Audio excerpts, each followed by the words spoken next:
Patay naman ang isang batang babae matapos madikitan ng jellyfish o dikya habang naliligo sa dagat sa Buenavista, Quezon.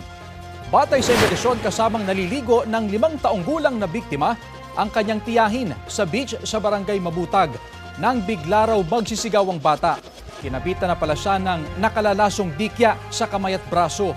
Binigyan ng paunang lunas ang bata at isinugod sa ospital pero binawian din ang buhay kalaunan.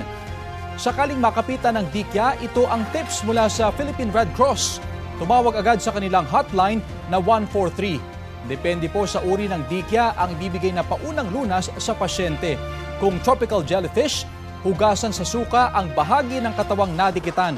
Kung ibang uri naman ng dikya, dapat ibabad sa suka ng 20 minuto bago maibsa ng sakit o para maibsa ng sakit.